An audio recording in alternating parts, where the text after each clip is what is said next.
राजा विक्रमादित्य, उज्जैन के महान सम्राट, अपनी बुद्धिमत्ता, न्यायप्रियता और वीरता के लिए इतिहास में अमर है। उनकी कहानी केवल एक राजा की नहीं, बल्कि एक ऐसे व्यक्तित्व की है जो अपनी प्रजा के लिए अपना सब कुछ त्यागने को तत्पर रहता था। एक समय की बात है, उज्जैन एक समृद्ध नगरी थी जहां लोग सुख चैन के साथ जीवन व्यतीत करते थे। इसका कारण था राजा विक्रमादित्य का सुशासन। वे प्रतिदिन अपने दरबार में प्रजा की समस्याओं को सुनते और तुरंत समाधान करते।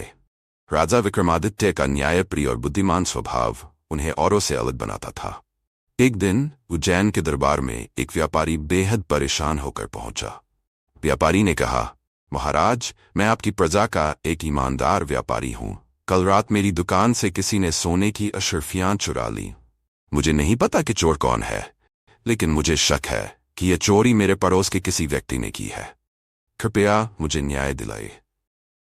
राजा विक्रमादित्य ने व्यापारी की बात को ध्यान से सुना। चोरी का मामला सुलझाना आसान नहीं था, क्योंकि कोई गवाह नहीं था और चोर बड़ी चालाकी से काम कर चुका था।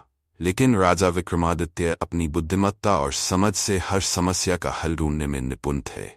राजा ने अपनी प्रजा को बुलाकर कहा, इस चोरी का पता लगाने के लिए मैं एक परीक्षा लेता हूं। आज रात सभी लोग अपने घरों के बाहर एक एक दिया जलाएं। सुबह जिसका दिया बुझा हुआ मिलेगा वही चोर होगा, क्योंकि चोरी का बोझ एक ऐसा भार है जो सत्य को छुपा नहीं सकता। राजा का आदेश सुनकर सभी लोग हैरान थे, लेकिन किसी ने राजा के आदेश का उल्लंघन नहीं किया। रात को हर घर के बाहर दिए जलाए गए। प्रजा बेचैन थी और चोर खासतौर पर घबराया हुआ था। उसने सोचा, अगर मेरा दिया जलता रहा तो राजा को शक हो जाएगा। मैं इसे बुझा देता हूं ताकि मुझे कोई न पहचान सके। उसने रात के अंधेरे में दिया बुझा दिया, ये सोचकर कि वह बच जाएगा।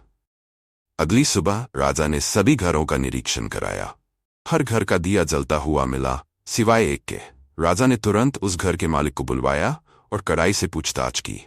डर के मारे चोर ने सारा सच उगल दिया और व्यापारी का सोना वापस कर दिया। राजा विक्रमादित्य ने बिना किसी हिंसा या कठोर दंड के अपनी चतुराई से चोरी का रहस्य सुलझा लिया। उनकी इस योजना से यह सिद्ध हुआ कि अपराधी कितना भी चालाक क्यों न हो, सत्य को छुपा नहीं सकता। राजा ने चोर को सजा देते हुए कहा, चोरी केवल धन की नहीं होती, ये इंसान के चरित्र और ईमानदारी को भी चुराती है। लेकिन जो व्यक्ति अपने अपराध को स्वीकार कर लेता है वह सुधर सकता है।